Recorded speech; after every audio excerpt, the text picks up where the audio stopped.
Even though professional sports leagues may agree that player steroid use is a major problem, posing a threat to the integrity of each league's respective sport, and that immediate action needs to be taken, there is no consensus on the best course of action.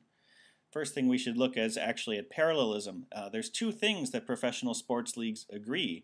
They agree that immediate action needs to be taken, and then the other thing that they agree to needs to be parallel. So it also needs to have the word that immediate action and that player steroid use. We can get rid of the answer choices that don't have the word that here. That gets rid of B and E. Next, we have to look at the context of what these have. So A has, even though professional sports leagues may agree that. Okay, that's fine.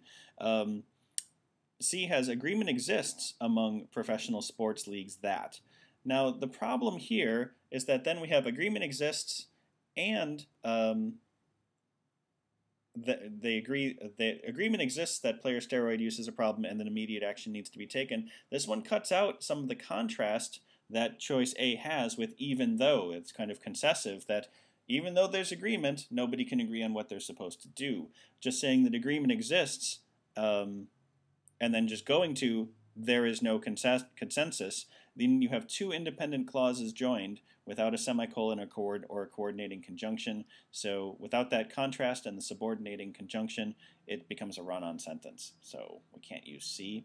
And then D, despite professional sports may agree that. Despite is a preposition, and it can't introduce a whole clause like this. You could have despite professional sports as a phrase. Despite takes a direct object, the object of the preposition, but and you could say despite professional sports leagues agreement, so agreement would be the object of despite, but you can't say despite, and I guess you could say despite the fact that, but again, you can't have despite starting a whole clause, so we get rid of D and select A, correct as written.